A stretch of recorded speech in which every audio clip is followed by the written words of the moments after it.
Hello everyone, and welcome back to a new episode of Advent of Code. If you have been watching these live, you will note that this episode is indeed quite late. I do this YouTubing stuff for a hobby, and not like I make any money out of it. And putting out one episode per day, I was just like completely sick of doing this stuff, and I didn't want to make it a chore for myself, so instead I just took a break.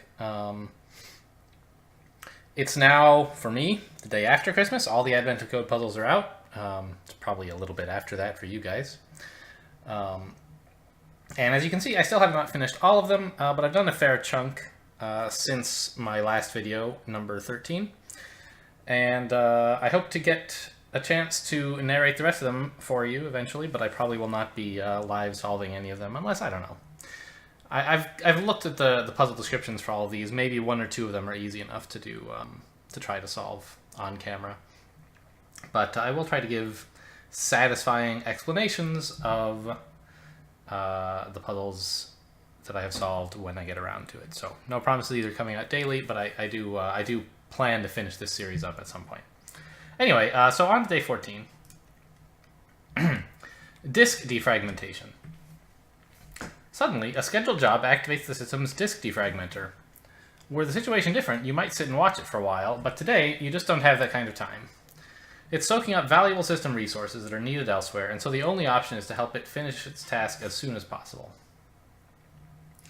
The disk in question consists of a 128 by 128 grid. Each square of the grid is either free or used. On this disk, I'm not sure what to emphasize here. The disk in question, the state of the grid. I guess on this disk, the state of the grid is tracked by the bits in a sequence of not hashes.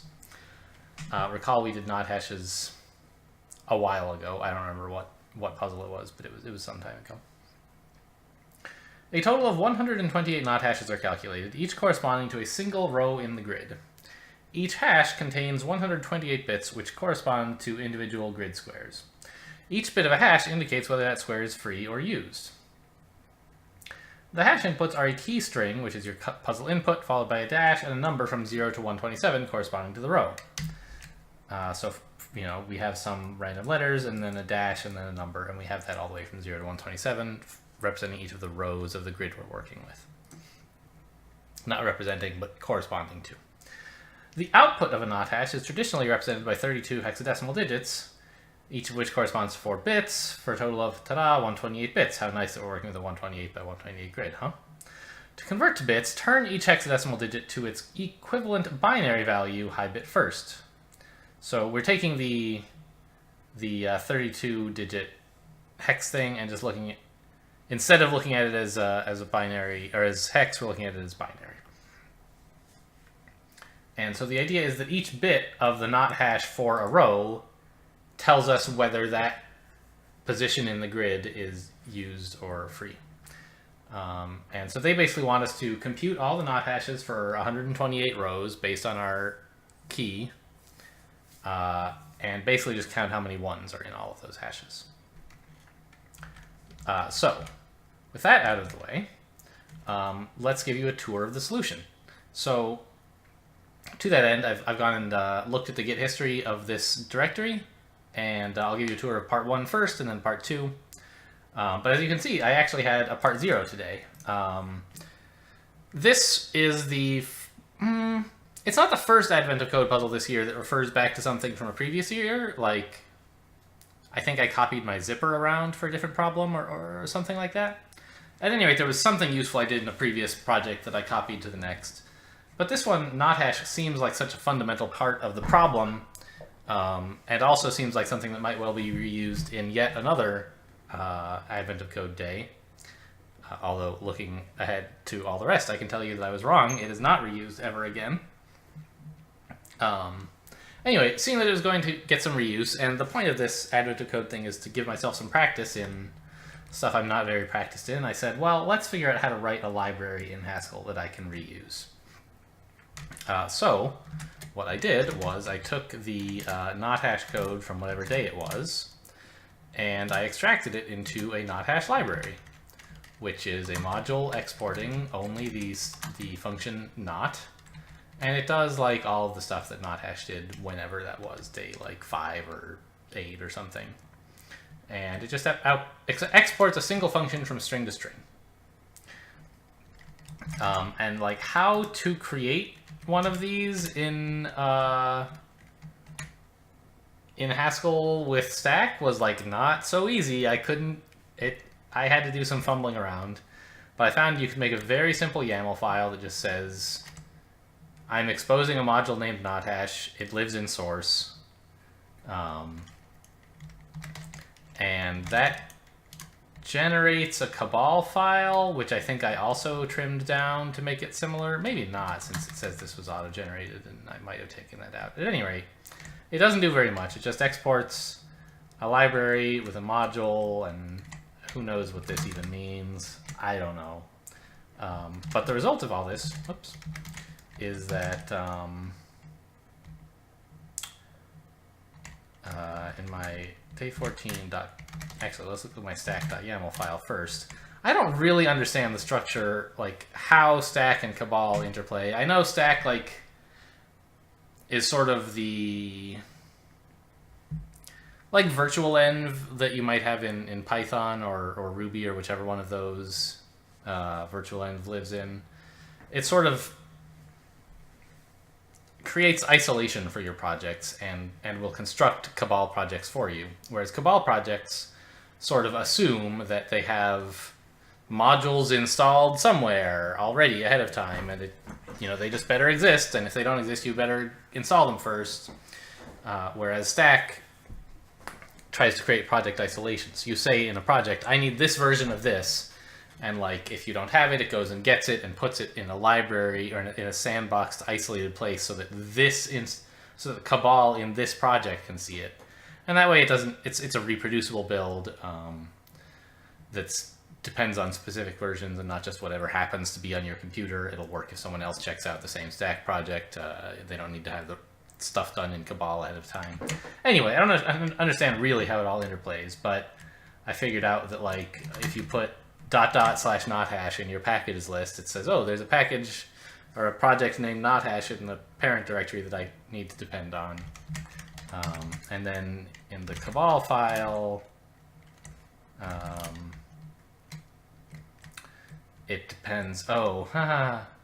So anyway, I thought that the Cabal file would be generated from the stack.yaml file and it would depend on NotHash automatically, or that it would somehow, like, the stack.yaml file would inject some code, and I don't know. Anyway, it turns out you need an extra dependency here. You have to explicitly state you depend on NotHash.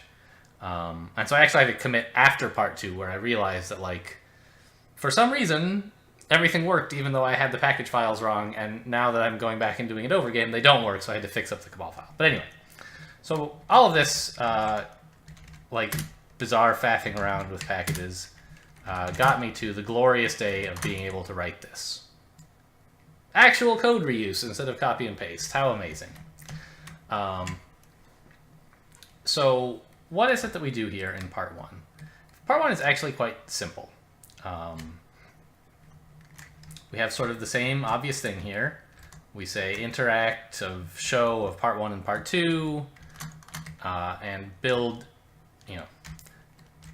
read the first line of the input because the input is just a single string, and call grid 128 with that. So what is grid? Grid takes a number of rows and a key, and it just, for every number from 0 up to the number of rows minus 1, produces a row from the key. So we're mapping rows. I'm sure we've talked about this before, but just a brief introduction, refresher. Row is a function of 2 arguments. When we call it with 1 argument, we get back a function of 2 arguments. Sorry. It's a function of 2 arguments. When we call it with 1 argument, we get back a function waiting for that second argument. So when we map row key over a list of row numbers, we're calling row with 2 functions, 2 arguments. The same key every time, and then a different index from the row number, from the list of indices that we're mapping over. And so row just calls, let's see. So first, we produce the key that we want, a key, a dash, and showing the number, just like they talked about. And we call not, and we get back a string. And now I'm using this backwards bind operator. I've grown to like this backwards bind operator, sort of by analogy with the other operators in the sort of monad and applicative family.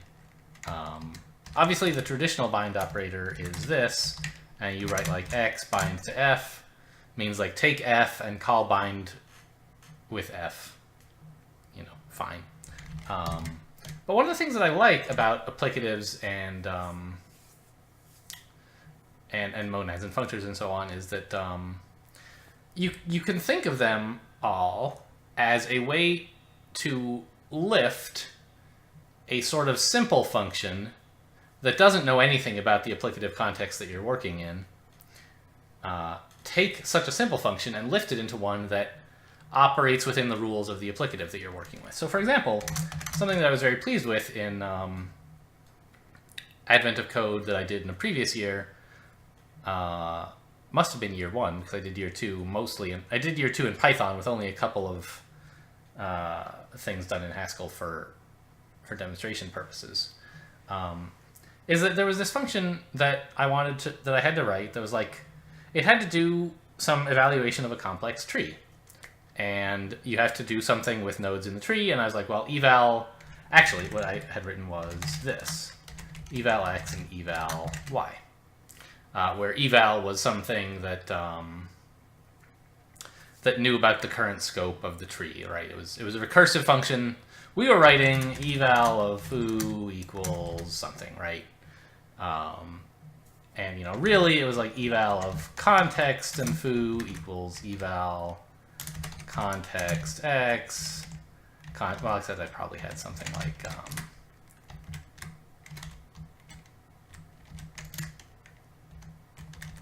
it was probably more like this, where e equals eval of something, right?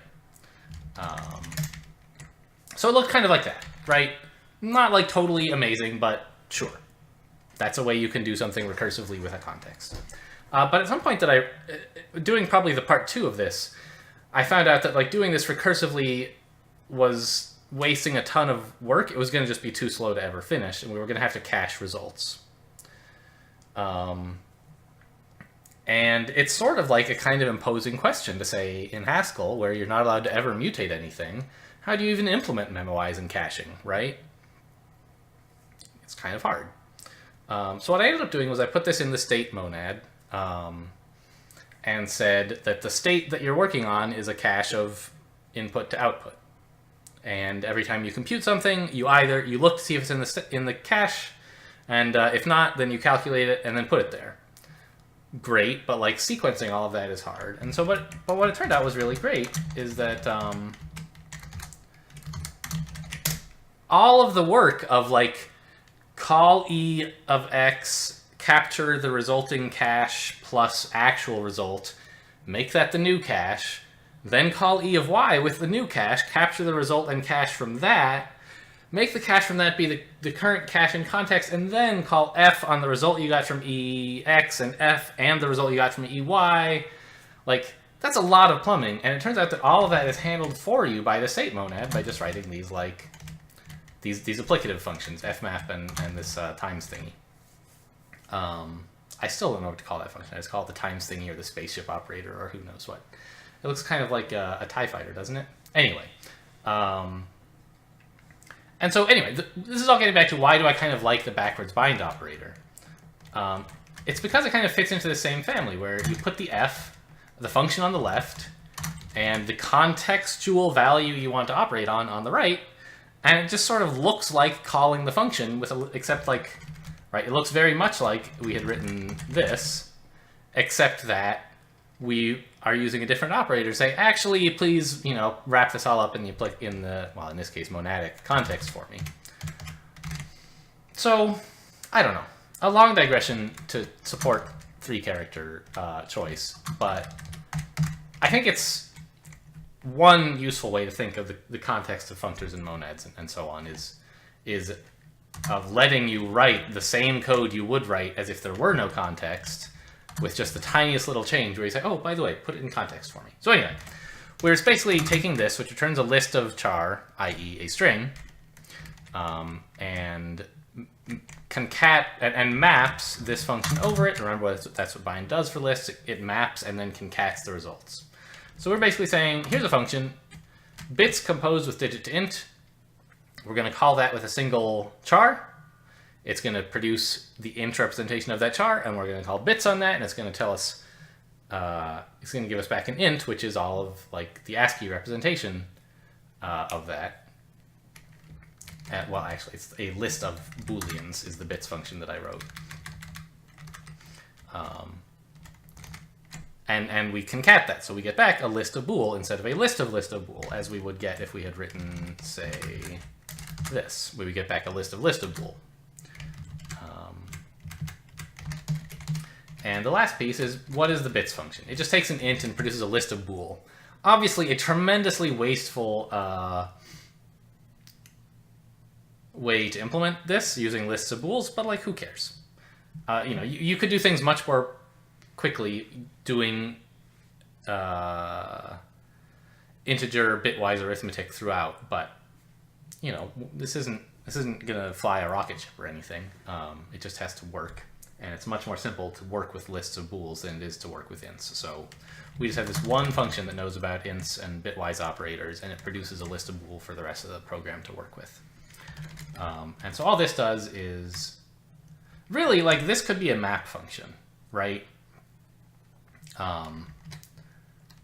Because we just take bit and we like call pure. So I don't know, like, what would this look like as a map? Bits c equals map lambda of c to c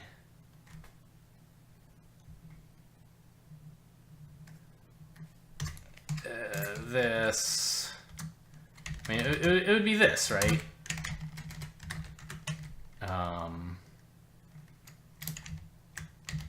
We don't even need the parens there, of 3 to 0.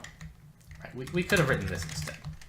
But I feel like this operation kind of gets lost in the noise. Like, the interesting thing that we're doing is sort of better represented in a different way. This is, from Haskell's point of view, these are equivalent functions. But I feel like map a function of c, or I guess not c, but should be bit here. There we go. Map a function of bit over, you know, something, and it's like, well, what is the bit and what's this function? I feel like it's clearer to introduce this function in the opposite order, which is to say, first, choose a bit number from 3 to 0. And then produce the value of c ANDed with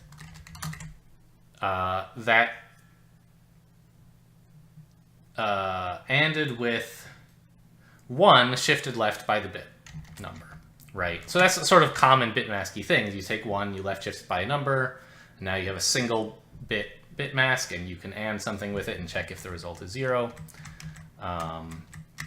But I feel like it's clearer if we start by saying we're going to do something with a bit number. Here's the thing we're going to do. I don't know. Is it really better? Who can say? I think it is. Makes more sense to me. Anyway, and so then that function gets, as we saw earlier, mapped over the thing and concated. And it's really easy. We just write part 1, which is to say, well, takes a list of bool, which is the grid, concats it together into just a list of bool, because we really don't care where the on bits are. We just want to know how many of them there are. And we filter with identity, saying, you know, keep the trues, remove the falses, and we count it. Pretty simple, right? We count its length. So next, that was part 1. So what happened in part 2? Part 2, I should show you guys what the puzzle for part 2 was. Now, all the defragmenter needs to know is the number of regions. A region is a group of used squares that are all adjacent, not including diagonals. Every used square is in exactly one region. Lone used squares form their own isolated regions, while several adjacent squares all count as a single region. So they're basically asking us, like, four-way adjacency, find connected subgroups across the whole grid. And they have an example here of an 8 that, like, actually goes outside of the visible part of the grid and comes back. But that's just because this example only uses an 8 by 8 grid. In the 128 by 128 grid, there's no wrapping around of the corners or anything. So we have to find the connected subcomponents. Fine. So let's see. What is a useful way to explain what's happening here? I guess first I'll tell you about what? Oh, I got this problem confused with a different one. I was going to tell you a thing I struggled with here, but that didn't happen in this problem. There was stuff I struggled with for sure. In fact, there's an unsolved bug, really, in this code that I don't know how to fix, and I've just sort of papered it over enough to get an answer. But basically, what I wanted to do was we're taking, as part 1 did, a function. Part 2 is a function from list of bool, i.e. a grid. And again, lists are not the right operation if you need to be fast. But fortunately, we don't. And actually, we're being fine here. List of bool is fine as like an input format, but what we do is we process it into something more reasonable before we start working with it. So I first call coords, which I defined this type called a coordinate of A, which is really just like a tuple of two A's. I think we did this in a previous problem where we had three A's for some reason.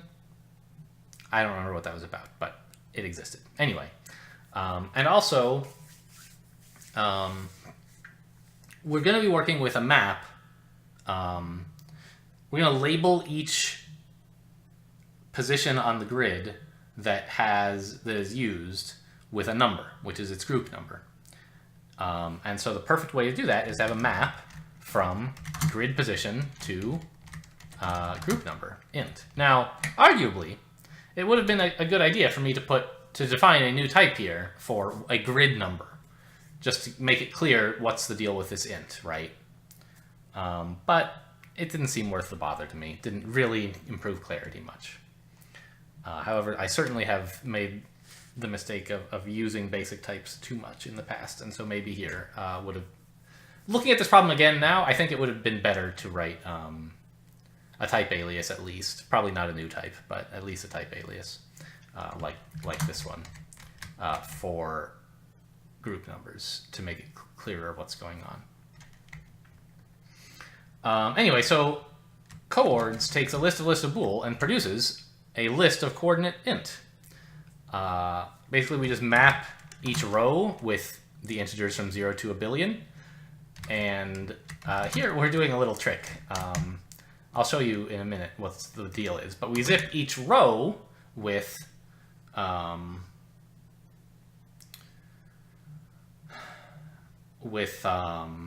likewise the integers from 0 to infinity. And we pure, i.e. return, just a tuple of row column. And so this part is pretty straightforward. We zipped some ints and rows, and we're binding them to y and row. Here we're zipping an int from the index sequence and a boolean, but we don't bind the boolean to anything. We just kind of say, it better be true. And like, well, great, pattern matching, amazing. But what happens if it's not true, right? Like, don't we get a pattern match failure because we don't match that case? Well, it turns out that there's some sneaky shenanigans that I do not usually avail myself of. But in the context of a do expression, I guess better called a do block, because while do is itself an expression, it is composed of these sort of statementy things. when you pattern match against something and the pattern match fails, it sort of implicitly calls, instead of proceeding with the rest of your pattern match, it just, with the rest of your do notation, the whole thing from here to here just calls fail. And like, what is fail? Well, it's another function that like some people kind of think never should have been invented and certainly shouldn't have been put into Monad, but it was, and the past is past, what's done is done, you can't really fix it. And for lists, fail means give up, don't produce any value, which is perfect, it's exactly what we want. Sort of a more pure approach would have been to write something like x on to this, and then like guard on, or something like that, and then do this. That would be a more explicit way to show that what we're doing. And it might even like be better this way as a like a list comprehension or something, because this is almost like something you could do with lift A2 maybe. I don't know. Probably not, because this whole guard messes it up. But anyway, I didn't write that. I wrote this. Hang on, I deleted the wrong line. Here we go. I wrote this. And we get back a list of coordinates that are on, only those that are on. And we, after that, forget completely about the ones that are off. The other interesting function, before we get started in the real meat of the algorithm, is just asMap, which takes a list of coordinate, i.e. what's returned by coords, and produces a group, which remember is our map from coordinate to group number. And it's pretty simple. We just zip with the integers from 0 to infinity again, but we zip with them second by calling flip. Very funny. I could equally have written like C's equals written something like this, you know, and maybe this is clearer, but I do enjoy being a bit cheeky with point-free notation and practicing it, even in cases where it's not necessarily the most readable. Being practiced at recognizing and writing it is a useful skill, and it's not always best, so that means it's not always apparent how to practice it, and so sometimes I'll practice it when it's maybe not the best. And here, I don't know. This is probably more clear, again, than what I actually wrote. But if you study this, hopefully, you can see why they're the same. We're calling, instead of composing with zip of this thing, we're composing with flip zip, saying zip takes 2 arguments. When you flip it, you get something that takes the same 2 arguments in a different order, and then we apply that to this, which normally currying, of course, applies to the first argument. Well, always, really. But here it's the first argument of the flipped version of zip, which is the second argument of the real zip, and so it all works out. Okay, so now we've made the data that we have into a more reasonable format, these 2 parts of part 2. And now we can start working with coalesce, which is the real function that actually does all of the work of solving part 2 once we have the data in a reasonable shape. And so the algorithm here was, I think, pretty simple. The idea is to, starting with a map where everything is labeled uniquely, reduce over the list using fold R. We could say iterate, in fact, over the list. And every time you see a number, look above, below, left, and right of that position with a number. And if any of them have a different number, well, they're adjacent to each other and should be relabeled. In fact, it occurs to me now, we don't even need to look down and right. We could just look up and left and we would be twice as fast, huh? Because recursively we can assume that down and right will have been taken care of in a later iteration. So that's a cute little improvement. But anyway, I did this sort of naive thing and just every time I see a thing, a number, look up, left, down, and right, and recolor all of them to the new color that we have for our current node. And so spread is the function that does that. It takes a single coordinate and transforms our group mapping based on what it finds at that coordinate. Ignore this deep seek for the moment. and pretend that the function looks like this. The deepseek is the sort of papering over of the bug fix that I implied earlier. There's a memory leak in here somewhere, and I could not find it, and I'm really bad at finding them, and I don't even know what tools to apply aside from like my brain. And I knew there was a space leak somewhere, and I couldn't find it, so I just put deepseek in, and like that fixed it. But somehow we're being too lazy in this function, and putting deepseek in fixes it. So anyway, to relabel a map according to the value at a single key, we have to fold R again. And what we're folding over is all of the unique numbers adjacent to the current number. So nub is unique, adjacence is this little thing I wrote here that is all of the adjacent things. So neighbors is a function that is like, you've all written neighbors a zillion times. I've written it a zillion times. It just like produces in a fairly boring way, given an XY coordinate, the XY coordinates that are above, below, left, or right of it. And I won't go over this too closely. You can pause and have a look if you want to study how it works. But anyway, we say, what are the neighbors of the coordinate we're at? And then we map m.lookup, which gives us back a list of maybes of value of colors, if you will, group numbers. And there's this function called cat maybes, which takes a list of maybes and produces a list of all the justs that were there. So adjacence is all of the I guess we could again be more efficient here. Adjacence is a list of all the the colors that were adjacent to this node. And we fold over that list, calling the relabel function. What is relabel? It's a local function, which is taking the map as an implicit second argument. That's what we're accumulating over. And it's just f-mapping a replace function, where replace just says, hey, we're replacing all 5s. If you're a 5, you've got to be a 6 instead, or whatever. Like when we look at the center node that we're focusing on, and we find that it's, let's say, green, we map, and it has a neighbor that's blue, we map over the whole adjacent, or the whole color mapping, and say, everyone who's blue, you got to be green now. Otherwise, stay the same color.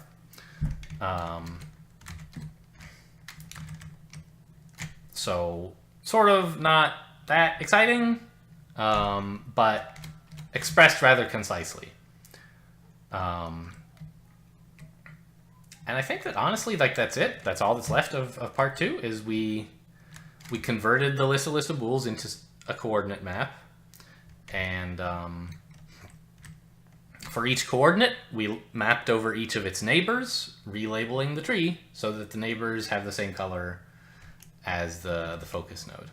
But as I mentioned while we were talking about this, I thought of 2 things that are more efficient.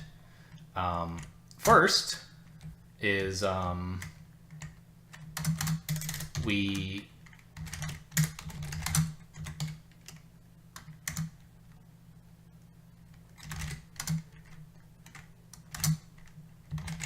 can do this. If you see something adjacent to you,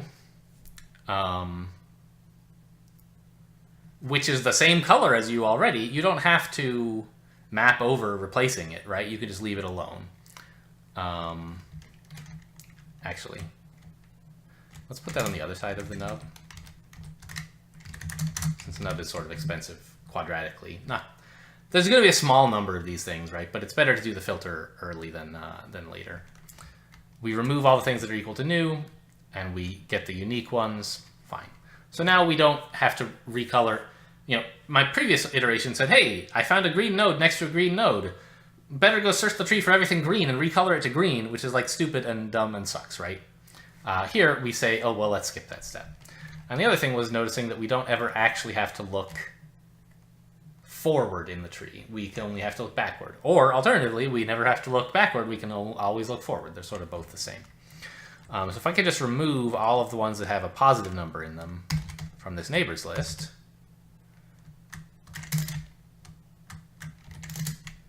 then that's better, right? That should reduce the amount of work that we have to do. And I'm sort of interested in verifying that this is still correct.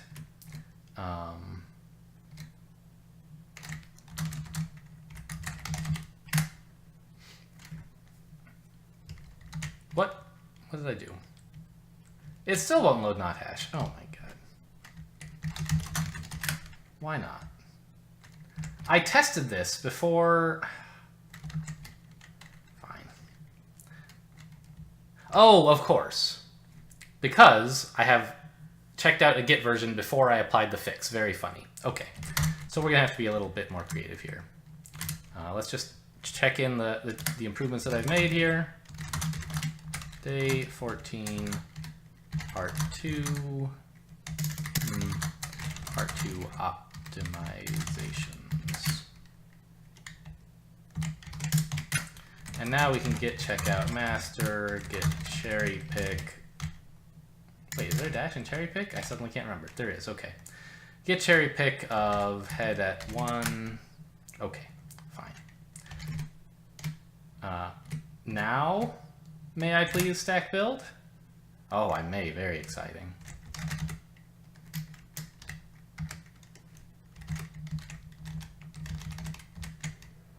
Okay, whatever. Not the test input, the real input. Okay. Executable. I have the wrong. Day 14. Okay, clearly I have the wrong thing in my history.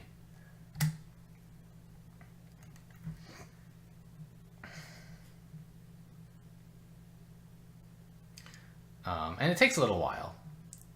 No question there. In fact, you may have noticed that there were some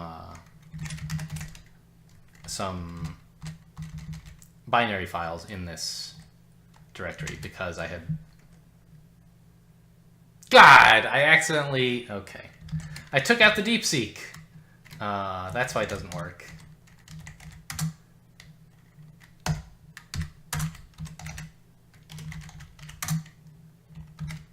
Okay, fine. Try again, please. What are you mad? Cannot mix DeepSeek. Oh.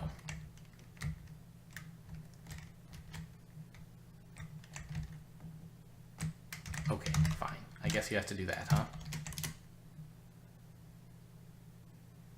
I don't know why. The precedence rules... Well, I do know why. What it explains here makes sense. I just don't know why it worked before. I guess I undid the change in a weird way.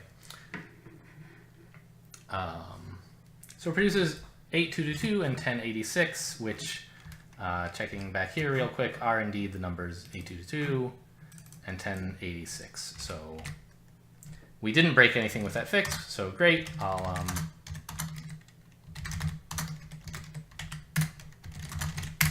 just commit DeepSeek. I see. It's because I didn't have any composition before. But now I do. I have this filter. Okay, fine. All right. Well, that took longer than I meant it to. I was hoping to get through a couple of puzzles in this episode, but alas, we are well out of time. So hope you guys have enjoyed this. It's not exactly a rebroadcast.